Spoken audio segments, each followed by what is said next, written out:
and Hughes, Temecula, September 5th, 1998, Tape 2. Don't allow our mind, our I am not, to place the incredible limitations. Let's live now, because that's the immortality we are talking about. As you go into further creations of Creator, yes, in due course, even your body vehicles will be transmuted to those levels where you can take your body anywhere. But let's start. Let's get, as I said, past the third dimension first, shall we? As I say to many dear ones, when lovely ones say to me that they're on the 15th, 16th, 17th dimension, I say, sweetheart, let's get past the third one first.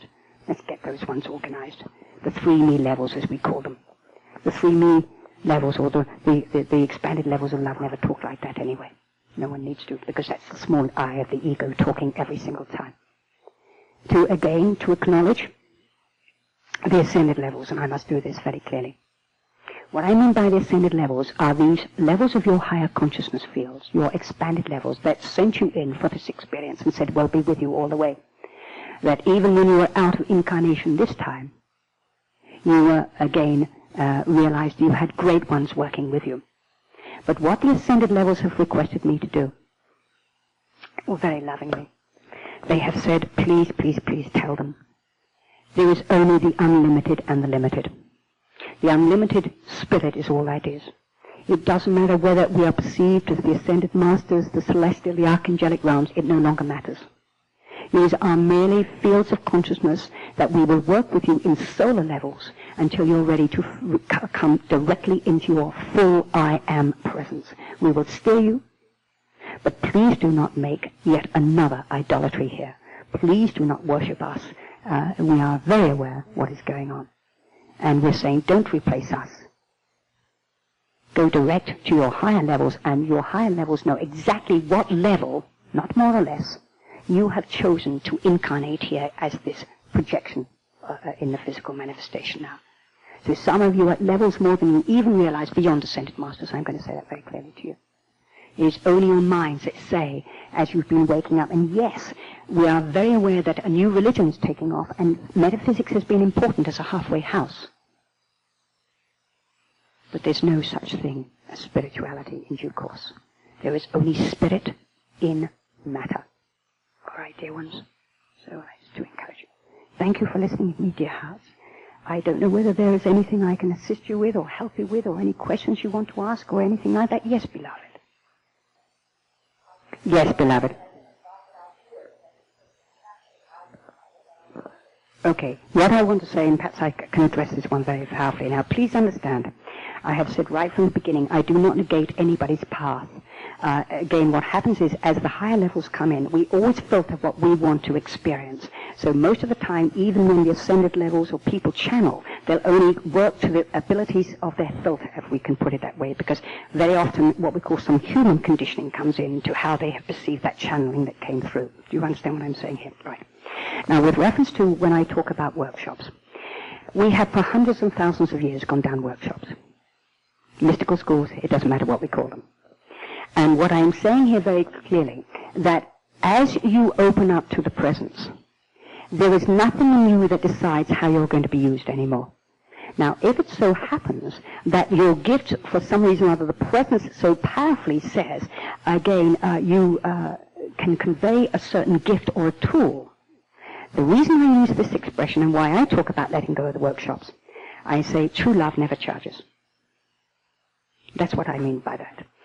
I have very clearly and will specifically say, I and my Father are one and there's nothing to charge. Why would I charge for the presence of God? Why would I put copyright on anything when it's the beloved speaking through me? This is what I mean by that. Most of the time we hold workshops and they're based on fear. As I said very clearly, I'm going to address it. You've asked me the question. I said, what happens most of the time, because our consciousness has been based on limited consciousness about how we perceive money and everything about lack of abundance and limitation, we have created our separation so powerfully. There is so much abundance on this planet, we don't even realize it's there. We have created the mine, not yours, constantly. And even those dear ones who call themselves highly spiritual are still in their fears, because they still have to charge and go looking and advertising. I said, love doesn't need to advertise a thing. And I'm very clear about that. Some people may not be too amused with Francis saying this, but that's fine. I have no problems. Love, as I say I am, doesn't need a popularity contest. It never did. So I'm very clear when somebody asks me the question. But I'm not here to negate if dear ones with their gifts are presented through their realization that the beloved wishes to use them as an instrument through that gift of bringing some people together, but they don't have to go looking. That's what I mean. When you know you're the beloved, you don't have to look for anybody. They come looking for you. Love never, ever goes to convert. Love is only ever invited, little one. Do you see what I'm saying here? And that's what I mean by workshops. Those true workshops will be those dear ones who are completely entrusted to the divine, and the divine will steer them and give them everything they require all the way. They won't need any titles in front of their names or any degrees after it or anything like that, because they are here as instruments of the divine, and I am has no labels of any sort. Again, if people want to come together and to what we call come together and raise consciousness in love, but even the codings, again, I'm going to let you into a little secret. We create illusions to break illusions. Make sense? Again, the higher levels with great love, when they stroke the ego of the child up to a certain extent, and then sooner or later the rug gets pulled out very fast. Because sooner or later the ego or the little me has to go and the true I am comes in.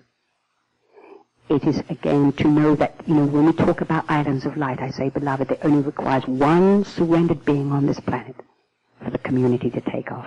Community is love itself. And when you realize it's not about me or anything, I'm sitting here talking to you, beloved. This is just an instrument. That's all it is. I was invited, so I came. All right, dear heart. And the instrument is, again, I am my Father of one. There is only the beloved that speaks through me. I wouldn't dream of having the arrogance to say I have anything to teach to anybody, dear heart. I don't. All right, dear one. Yes, dear. I think this dear one was asking. Yes, beloved.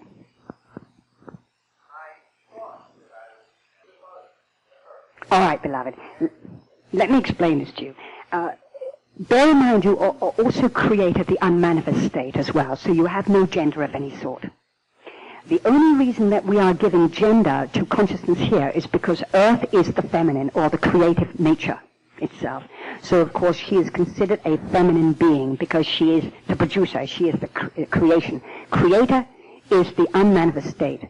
So, of course, that's considered what we call the yang or the male. We're only giving it in dualized concepts because the only dualized concept that takes place is in creation. There's no other dualized concept. When you connect with your higher levels, the reason I use the expression father and the reason I use this expression of stepping down in the energies is when you go direct to your presence, and I prefer the word presence, it has neither gender male nor female.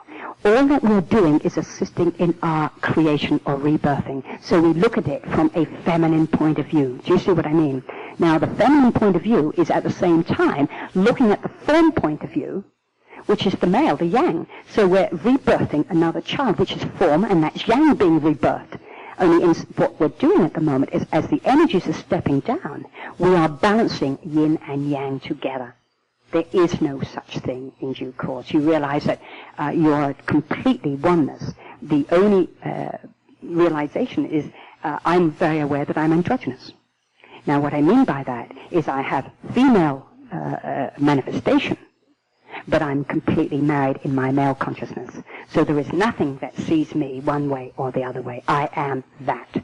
Is the presence speaking through this projection that is chosen to project as a female more than anything else to have an experience. Does that make sense to you?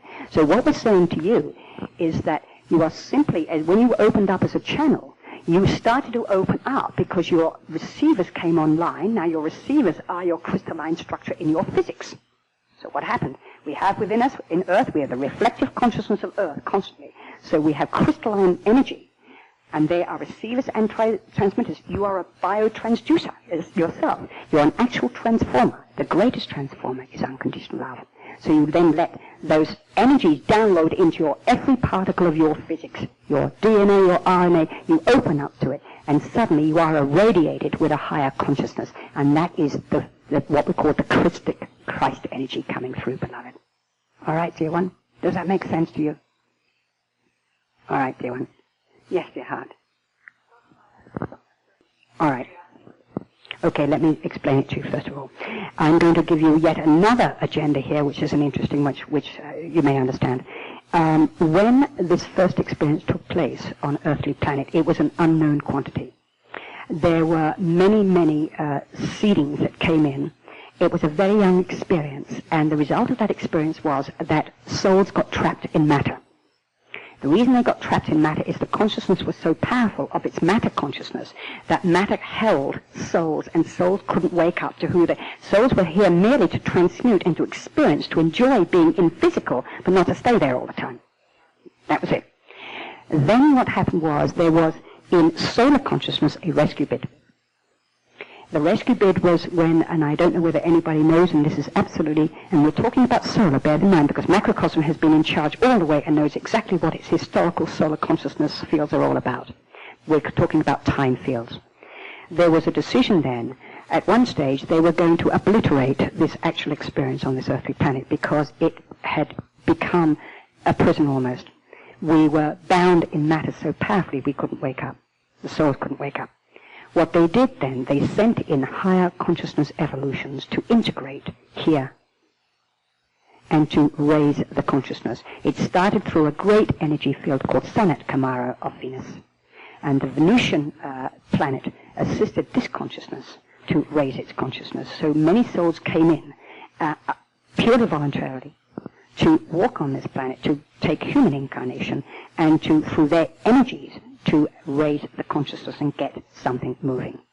Even those souls got stuck as well.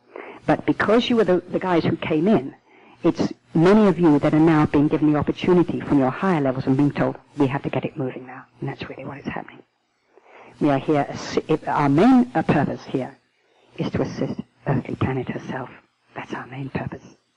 Because when we realize we are love, then we are simply the projection of all that is in the manifest state, which is helping to divinitize a creation, or to divinitize a planetary consciousness. Now, we are saying very clearly here that there are billions of souls here that may never awaken, but they will still continue their journeys into what we call third dimensional consciousness, as we call it, which is based on separation. That's fine, because Creator is constantly creating, so there are new fields of energy coming in to pick up the slack, as we would say. All right? Exactly. Yes. And all is well. Because Creator knows exactly what it's doing, and there is no judgment, there never has been. Okay. Yes, dear heart. It's beyond that. The only reason Jesus was able to do that was because his complete confidence in his higher levels was so powerful. We have a perfect example of when Peter came towards him. He saw his, Jesus walking across the water to him, and they were in the boat. I asked him about this, and he said that when Peter walked towards me, he knew he was in the presence.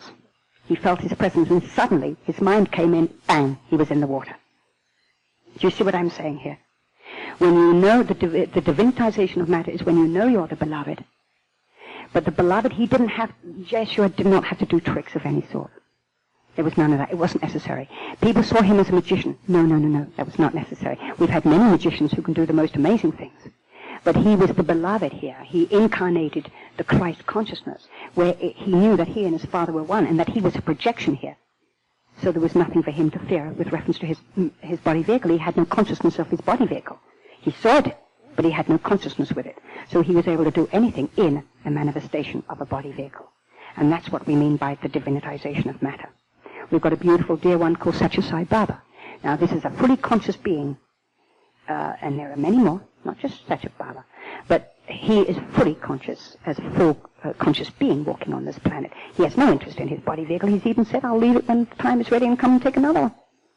Do you see what I'm saying here? And yet he can do things, but he does it more to assist the children and to get their attention, because he's aware he's working with the child consciousness most of the time, and he just wants their attention to get them moving. That's all. Yes?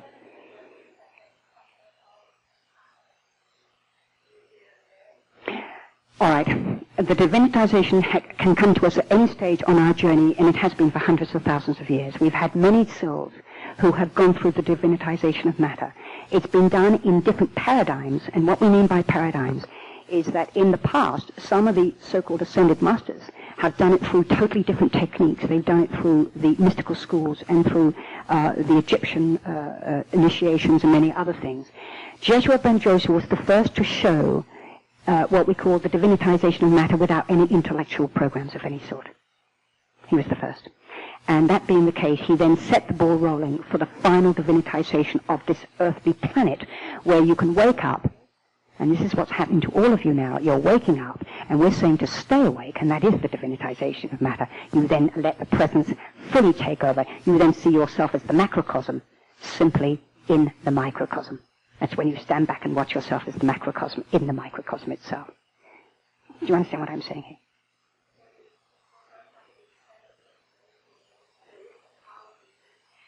All right, perhaps I can share something that may assist you. This manifestation left her physical body officially for half an hour and was declared dead. Was fully conscious at the time when it took place, and then had an opportunity to walk right back in again, because that was what we call the divinitization of matter. I knew death didn't exist, even though it was hard for the medical people at the time. Do you see what I'm saying here?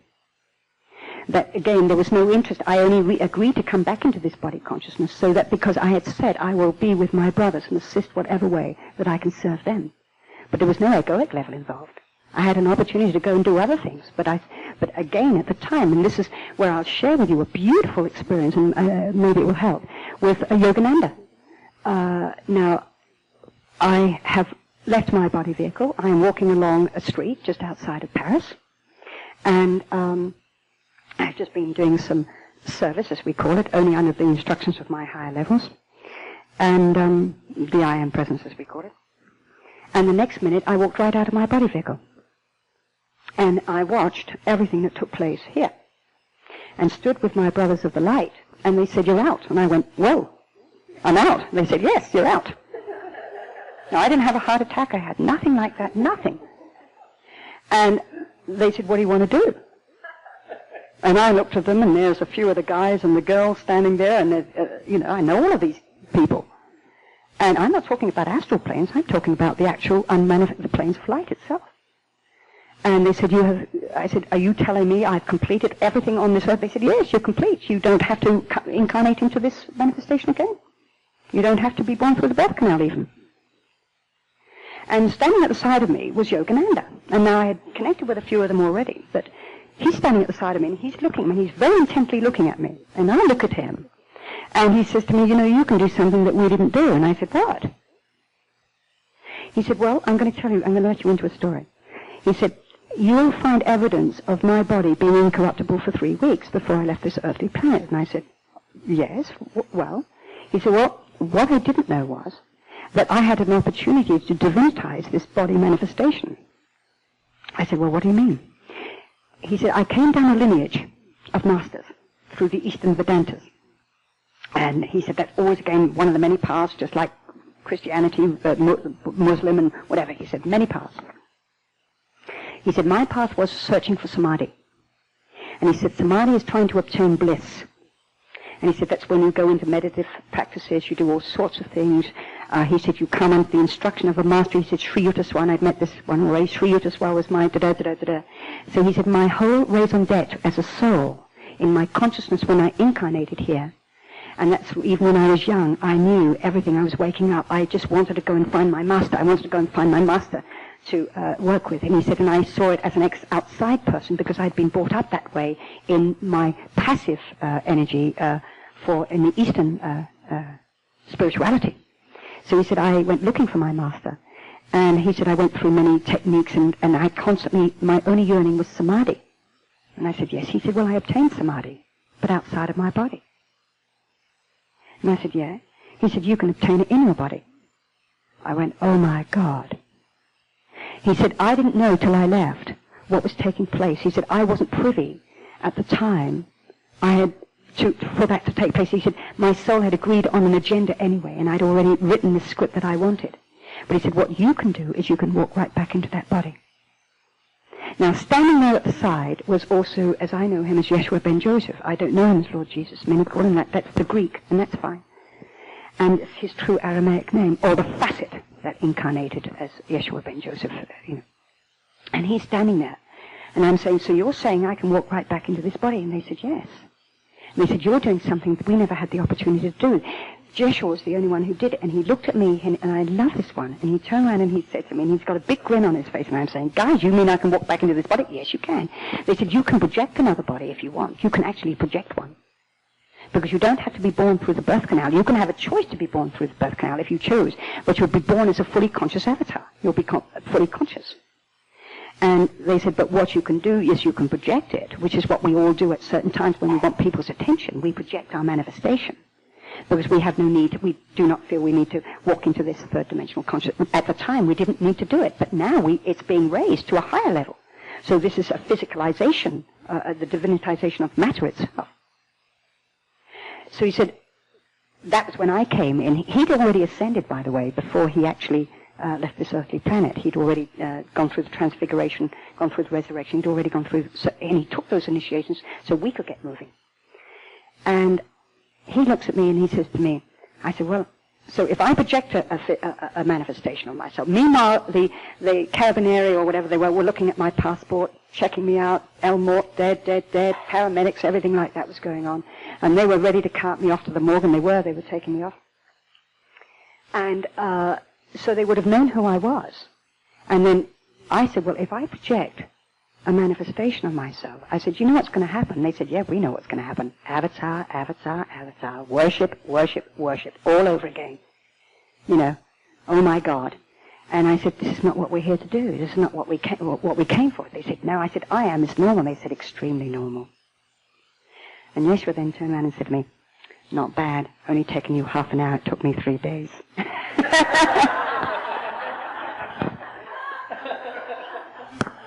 And I gave the poor paramedics the fright of their lives. They could not cope. The hospital couldn't cope with what had taken place. They said it was impossible. I said, it's spirit. Now, of course, we understand that. You know, again, to understand that not everybody is going to be awake at that level of consciousness. And that's why I'm saying this to you. There's no difference between you and me, gorgeous.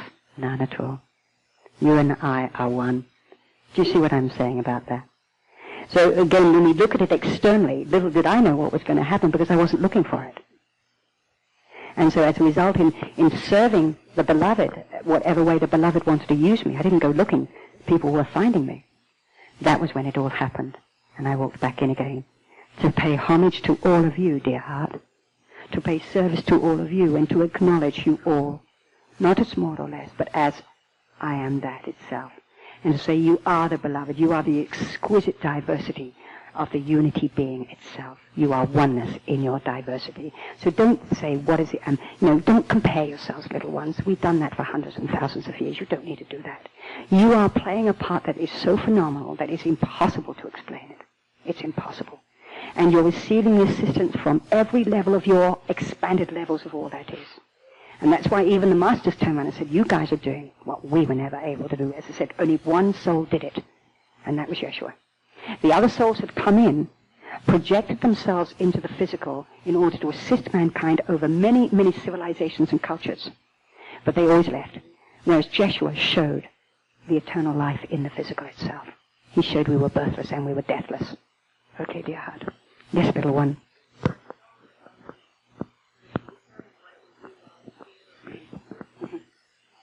Yes.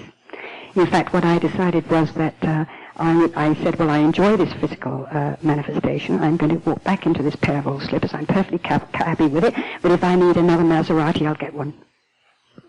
Do you see what I'm saying here? What you do is very simply, because anything that is I am not is called illusion. Our walls, everything, even though it appears very real for you, there's only the perfection. You see, again, as I look at you, as I look at every single brother on this planet, there's only perfection in front of me. I know in my consciousness that manifestation may think it is not in its love consciousness and be in its fear. And I realize it's in what we call illusion, but I only acknowledge its perfection. So what you do is you do not buy into the illusion, but how you can help through the solar consciousness, as we are calling it. And I'm using that expression because the macrocosmic consciousness knows everything is perfect, everything's in order, exactly what it's been doing. But in solar consciousness, as part of this physical manifestation, you can simply call in the presence to take command. That's all you do. You don't make a decision. You just let the beloved, and the beloved can even say something through you without any interference, and something can be dissipated just out of the blue. You are the presence acting at all times. You can just simply say, I am the presence here at all times. That's all you require to say. I am is all there is. Okay. Yes, beloved. Hello, little one. Welcome. That's exactly. Yes, matter is being, you're absolutely right. Matter is being raised in consciousness, but because of our perception of dualities, because again, we see ourselves, instead of as one beingness, we have seen ourselves fragmented. Many of the fragments are not aware of that process taking place, because their fragmentation is so powerful based on their fear energies of the I can't, I should, I think, I ought, I not, or the I am not process, as we call. This is part of Creator in its journey. You just simply embrace your I am not. But it is to realize that nothing outside of you exists at the same time. Now, this is where, so beautifully, the Course in Miracles was brought in. Because the Course in Miracles was a wonderful piece of work conveyed through the higher, expanded levels to try and help people linearly, intellectually understand what was taking place. And it was particularly for those people who had a propensity to be more mental, because they couldn't feel with their hearts. So, of course, Joshua ben Joseph tried to bring this through very strongly to an academic, to get this one presented in academic terms, where there was no what we call perception of religion or spirituality, where a lot of the academics could accept it without it being caught up perhaps in some emotive religious concept in some respect. Not to say all academics don't have that experience, but I can certainly say that I came from no into what we call spiritual concept when I was woken up. I didn't even know what God was. I never thought about it, and probably that was a good thing, because my thought wasn't there about God. So God just simply presented to me. It's experiential, as we say. So what we're saying to you is, you are the reflective image. You are what your world is. You know, we are, so each one of us can perceive our world differently. But, you know, when people say to me, I'm going to heal the planet, I say, sweetheart, why don't you get healed yourself first? When you know who you are, there's nothing to heal. This is when I'm very clear about it. But whilst you're going through your levels, you may feel that you have to go and do something like that. And I'm not negating those instruments that you will use, and others will come to you. But it's not you being the healer. You're already your perfection. People will come to you not knowing their perfection, but they will come and look at their reflective perfection through you. And the instruments are tools that simply manifest in the external world, as we will say, whether it's through some form of counseling, some form of healing modalities or something. There's no such thing. There's nothing to heal. All that happens is your consciousness assists, raise, as I am lifted up, J.C. said, so all is lifted with me. And that's what you have to remember. I am is all there is. So I am is simply raising itself in the physical. That's all that's happening here. Yes, beloved of my heart. Mm-hmm. Mm-hmm.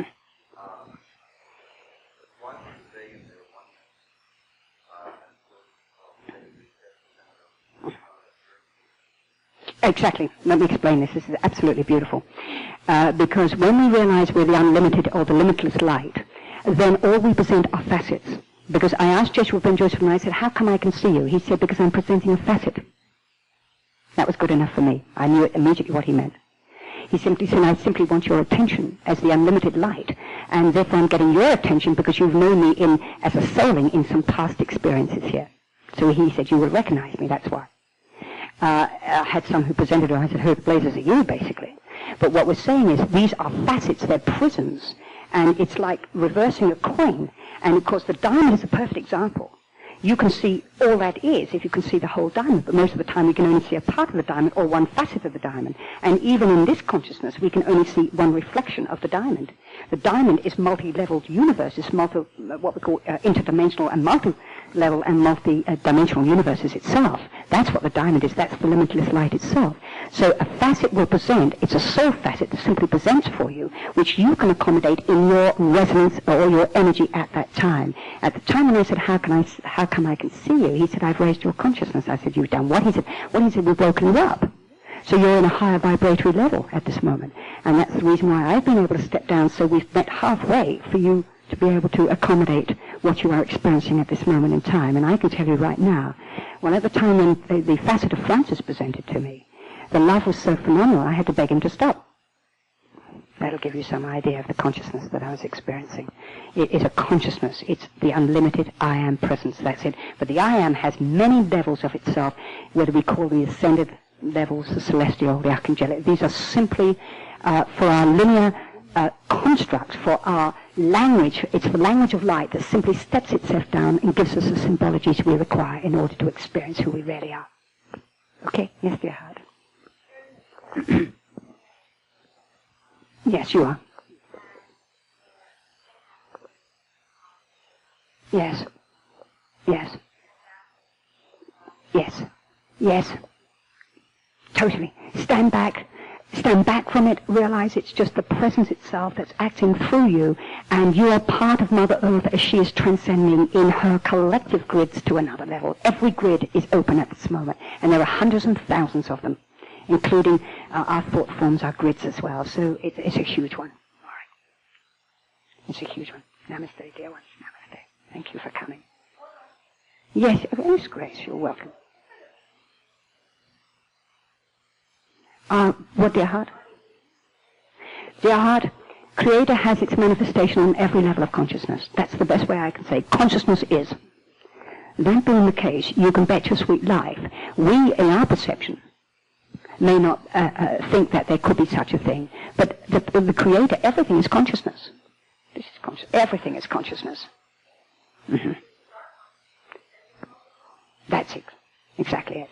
Our consciousness decides, you see, when you're open and unlimited, Creator is an open-ended universe of creation. So anything, it's only our perceptual imagery that says, unless we can see it. Perfect example of whereby, even in our, with our parents and the children most of the time up to the 4.5 years of age to 5 can actually see elemental kingdoms, they can see devic kingdoms, they can see all these things. But what stops them and shuts them down is when the parents say that I can't see it and therefore it doesn't exist. So the symbology takes over and the child then is conditioned to not seeing it. Again, it's resonance fields always. It works on that level. You see, it's the critical mass that affects the whole. Now, as the critical mass taking off, we can affect the whole of this to push it through to another level. It's bigger than we realize as well. Much bigger. Yes, dear heart. No, not at all. The peace in the... All right, the peace in the relationship is to hear what you feel more than anything else. What happens is our emotions become so strong because we're still working with emotional tendencies where our emotions will have a problem. Oh, my God, can we leave this person? Are they going to be hurt? And most of the time we're hurting them by not following our hearts. That's the best thing I can give to you, is to follow your heart. It's not a question of denying your brother. You are looking at the beloved. Now, most of the time, in fact, again, I'll share with you, my ex-husband is one of my best friends. He said, what you did allowed me to wake up. He said it was the greatest gift of love I ever received. He said it took me a little while to work it through. But he said, I was given 24 hours to walk out with a change of clothes and a passport. And it was not to deny the world, it was to walk out in love itself. And to surrender with love everything to my family, which is what I did. At the time, my family were bemused and confused, but thy will was so strong for me, I knew it couldn't be. In fact, this is what was said to me, beloved, it is either going to be thy will or my will. And I knew it had to be thy will. My Father had called me, the higher self had called me. So I had to even let go of how I perceived myself physically in relationship to another. That is what we call selfless. That's when you move into that level of that Christing energy coming in, where you accept the Christ. And when I say Christ, I'm not talking about one person. I'm talking about the consciousness itself of love. Mm-hmm. Totally and utterly. You see, we're so caught up in our form that we've allowed our form to dictate to us so powerfully. That's where, yes, exactly. You don't have to try and get through anything. You just ask the presence to handle it for you. But what I'm saying is, as my... all right, okay, you see, this is it. But it's not in denial. Please understand, it's not in denial of the soul. The soul will wake up when it's ready to wake up. And as my husband said to me, by you doing what you did, I got moving. He said, I realize now, he said, that was selfless. We had a wonderful marriage. I was married for nearly 30 years. I had everything I could possibly want. But I was then given a 24-hour open window and told, that's it. You are, not in denial of him. It was he said, I now realize it was in honor. Exactly, he said, because I was able to get moving. Yes, beloved. Yes, dear heart. I'm going to accommodate you and say there at this moment in time in consciousness, there are more souls in female incarnation that are awake than males. I'll tell you why. It's to bring back the balance of yin. That's why. And the Holy Spirit is so powerful that, you see, you can only go to the Father through the Holy Spirit, and that is the feminine principle, the creative love principle itself. That being the case, because the woman has a propensity for her creative levels very powerfully, she is less what we call caught up with the yang forms of how we perceive everything. Yang is based on physicality, it's based on intellectual, it's based on form so powerfully that for soul to come in what we call the gender of male is a very powerful construct, and it's very difficult or very challenging for that male to wake up, because even his spiritual concept is based on normally some form of fundamental religion where it's based where only a male can be nearest to God, and God is a male. Do you see what I'm saying? So for this to take place, they started to bring in souls in what we call more expanded souls, which would present in feminine gender. And as was said to me so beautifully at the time by Francis to me, he said, "You are a master, dear heart. Not all masters have to be men." And I went, "Oh, okay, I didn't understand." He said, "No." I said, "Well, why have you chosen?" He said, "Because," he said, "we are going to bring the masters through as females at this moment to bring the balance in." But it was not to over the male. It was to equalize and to balance. That's all this is about. So we are, in our projective forms, have presented for the highest purpose, nothing to do with gender benders or anything like that going on, or battles of the sexes.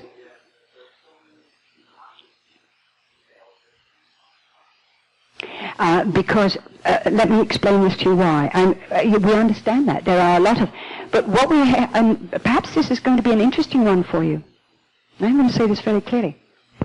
There are souls on this planet that don't need male or female. Do you understand what I'm saying?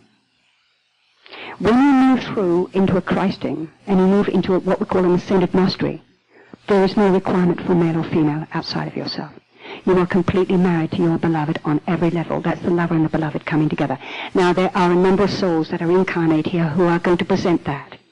Not every soul. There are still souls that are consciously talking about spirituality but want their mate outside because they're still in their need processes, and they still feel that they're not complete without having someone outside. Now, not to negate that. I'm not negating that.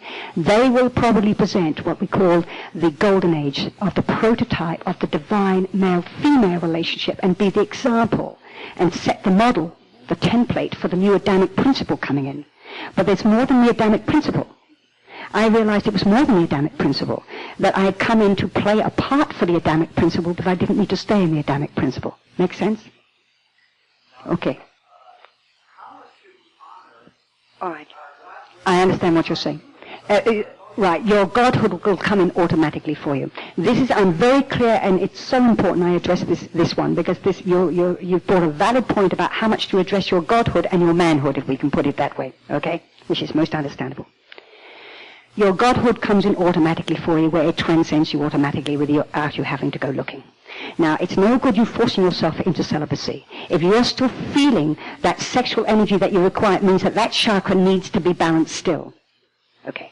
What happens is, and this is where we can bring in the Eastern traditions very powerfully, whereby celibacy was encouraged, and not just Eastern, but in what we call the monasteries and nunneries and all this sort of thing. It was, again, that search for the beloved. But the beloved cannot be searched for. It can only be accepted.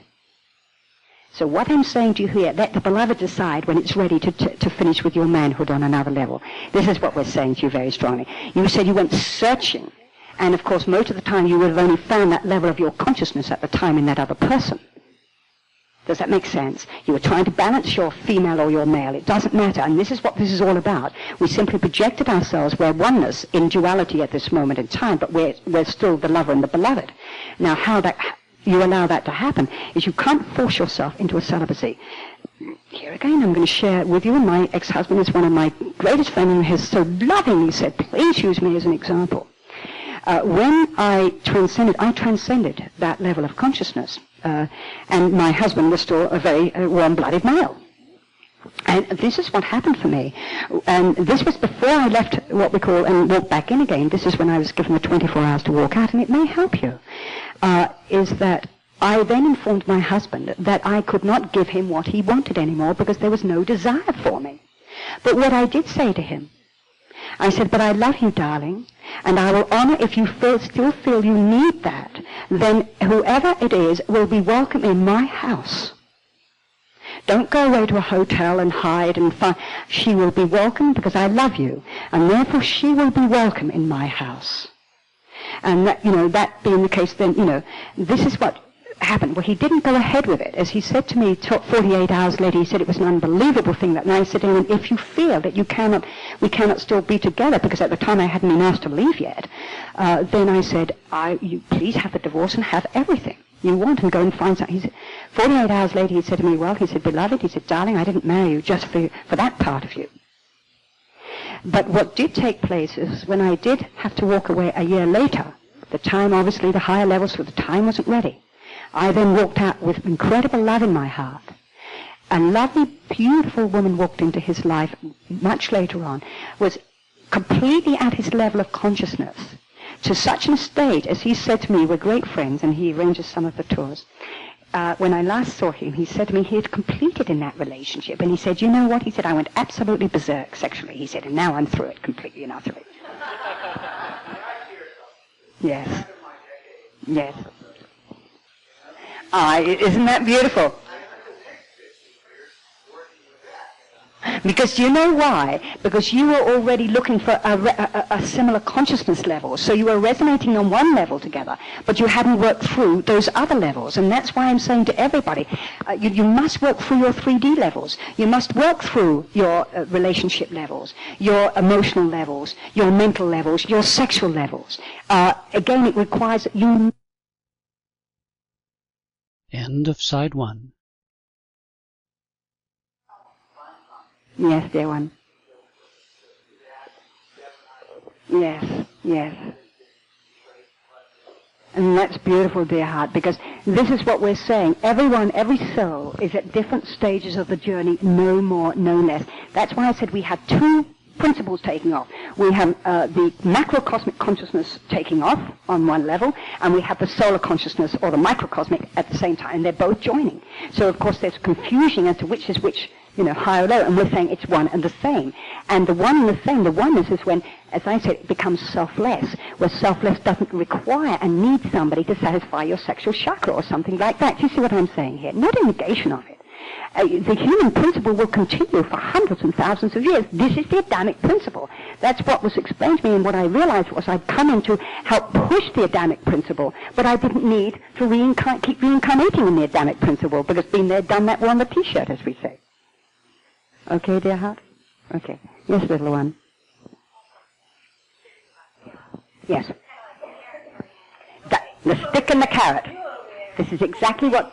This was the Mosaic... That's exactly it. The Mosaic law was extremely appropriate in our mythology at that time. Our historical mythology was the collective consciousness of Earth, which basically we'd reached a level where the higher level said, we've got to get this Adamic principle moving a little. It's stuck, yet again, it's outside deities. We've got to bring it into oneness, because it's oneness here in its microcosmic consciousness. It doesn't realize who it is. The souls are all that is, and they simply cut themselves off, and they are in external idol worship.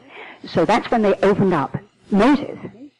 And that's when Moses was brought through this energy, but he acted as a filter, which his filter was a very strict patriarchal consciousness. The yang was very powerful.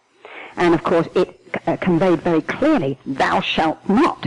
But really what it was a memory coding that was to try and help us come back into the oneness. Akhenaten brought through the amen. The word amen is from the time of the Akhenaten, the Egyptian. It's amazing how we prolonged, even in our Christian concepts, all the Egyptian paganism, and what we call the paganism, or the Druid. There's many, the Green Man and everything like that. That Isis was turned into Mother Mary. It's just amazing what we did in our mythologies to get us moving. There's always the Trinity: Isis, Osiris, and Horus. Elijah, Jesus, and I've forgotten who the other guy was, came as a Trinity. We're the Trinity. We've been in a duality, and we had to pull back into our Trinity again, and that's the creator level in our dualities, or bringing us into the oneness and joining the two together into the one. So what I'm saying to you is that then when Jeshua walked in, that was when that mythology had to go, because it no longer accommodated. It could no longer be done through a threat. We wrote the threat in our mythology as a collective consciousness, historically. Then JC came in to bring the love principle in, which was the experiential process, not the linear concept. That was when we started to move out of yang, and we started to bring in Holy Spirit, and that is the divine feminine in the heart chakra. I'm not talking about genders, I'm talking about the yin and yang energy, that feminine energy, which is the creative principle of love, which is the heart of love itself. And that's God. Isness started to come into this one and wake up in its isness. All right, dear one? Yes, dear heart? Yes. And, well, okay, don't say anything. Honor who they are. It's, again, to love them unconditionally. Jeshua ben Joseph only ever spoke of love. He never spoke of separation. When people talk to me and ask me, am I in a religion? I say, no, I'm not, dear heart. And they say, what are you? I say, if you call it religion, it's called unconditional love. I say, because religion separates. Unity is only oneness itself, love. And therefore, I don't class myself, but I don't negate the paths that people will come down in their linear thought forms, in their fear programs, which has been based on the word and how they've interpreted the word. You will always write your own symbologies and language. I mean, you heard me say how God is interpreted by many different religions already. Jesus is either an historical figure on a cross, he's either the Christ, he's either, you've got to worship him or you're going to go to hell and damnation. Again, it's the, if I can put it this way, it's the youth, or what we call the very, very young consciousness. It's a young consciousness. Don't forget, the Adamic principle is only just above the primitive stage. Please understand that. It's the souls who come in and lift it in consciousness. So in some respects, this is a very young species, and they have been like children in a kindergarten. So when, the consciousness starts to shift them, there's always a resistance, and of course, there's always a death for a birth to take place. And it's just a rebirth, and of course, we just rewrite the language. But I'm saying don't even rewrite the language anymore. Love is no language. It's the light of all that is. And so it's just to stay in your heart. You don't have to argue. Love requires no defense, for it sees no attack. Never did. All right? Yes, dear one. Is to serve the divine will, I am that. Your responsibility to your brother is you are your brother. It is when you love and you are in love, then you will say, how may I be used, Father? Beloved of my heart, use me. And if that means you'll be used physically to go and wash pans at a hospice or something like that, so you'll do it. If it means that you'll be like Mother Teresa, who looked at the Christ as she bent down to a small being on the street, she only saw through the eyes of the Christ, to the face of the Christ. She served. The greatest service is unconditional love. It's not just physically, it's beingness itself. That's the greatest service. It's to know that everyone is the beloved. Lord Jesus, he only ever saw perfection in his brother. People say he healed. I said he never did. He told me that. He said he only saw perfection. He comforted, but only when asked. He didn't try and convince anybody about anybody. Why would he? He would have denied his father. He knew he was the beloved, and he was looking at the beloved. That's what I mean by that. That's the greatest service. Thy will is the greatest service. The my will is always based on the me. The me, the separative consciousness. I need this, I need that. I need you to feel good about myself, all this sort of thing. No. When as I'm looking at you, all I keep saying is, thank you, beloved. Okay. Yes, dear heart. What? Absolutely. It's not to negate the mythologies, because we wouldn't be here but for the mythologies. And look where it's got us. It's been some interesting programs of mythologies. But again, this has been part of the experience of linear mythology or historical time period. We've been in historical time frames. And it's only now, as Creator said, these time frames are out. And that's you from your higher levels have said, well, I don't want to play in this drama anymore. I want to wake up. I want to raise myself to another level. Now, because we work in a language here, the language of light has many levels of itself. And that will be physics, symbologies, tones, harmonics, it doesn't matter, colors. Ali's an artist, so she gets her language through the colors as she paints on the canvas. There are many expressions of ourselves, multidimensionally, that we will pick up about ourselves. So everybody is awakening to different resonance fields, not more, not less, but different levels of themselves as they're being downloaded, as Earth is releasing her magnetic grids, where it's all systems go. It's like, whoa, we're home, we're off, we're out. And we're being released from our consciousness of linear consciousness. But as a process of that, we will have memory grids as we're opening up. I am here to honor all the mythologies, but I'm saying they're historical. And Atlantis is historical, but we are recreating history of Atlantis is helping us to recreate a more pleasant mythology about Atlantis than we had as an Atlantic mythology. Makes sense?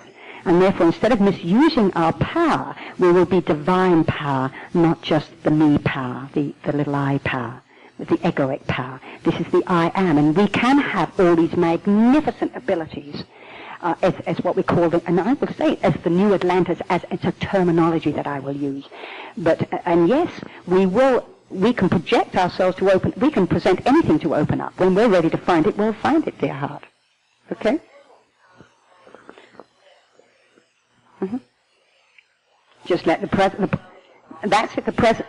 Exactly. That's all it is the presence is saying, "Hi, I'm here, and I'm showing you levels of myself that you may not remember, but I'm giving you tetrahedral physics. I'm giving you this. I'm giving you that to show you, hey, baby, you're multidimensional."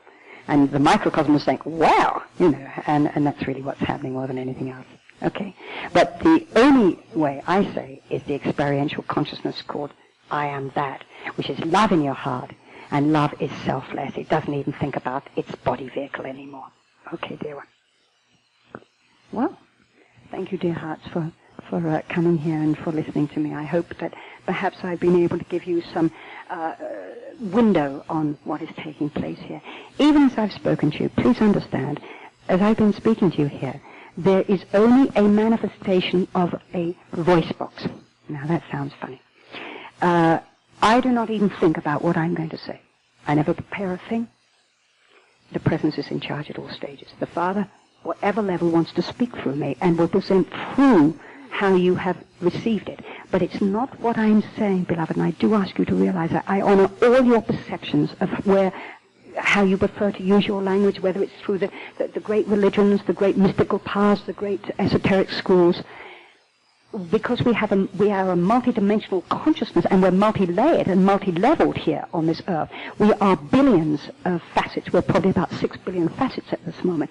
And each of us is a unique being as a facet from our many galactic universes. So what I may say, some may resonate, some may not, but it doesn't matter because it's not what I'm saying. I'm here to say that I accommodate and honor whatever you are bringing in, and in no state am I negating some of the channeling that's coming in. What I'm saying is, don't leave it there. Become the instrument, not just for somebody else. And that's why I'm saying you guys now are at a stage where you don't need to go to other people to find out who you are, but people will come to you to find out who they are. So it was not a negation of the workshop. That was not what I was saying. You will lead, and whether we call them workshops or some form of gathering, but there's no longer the little I involved. It's the I am presence that chooses to engender its gift and its ability through you as the instrument with the gift. But you don't decide what is my gift or what is my mission. You just ask the presence to take command at every stage and let it use you. I and my Father are one. So even as I've been speaking to you, not to get caught up, at no stage would I ever dream of seeing myself as separate from you. I don't. I am you, you are me, and I'm just saying, thank you, beloved of my heart, for the exquisite joy and the delight that I receive in being in your presence in this most exquisite manifestation as each of you are now presenting as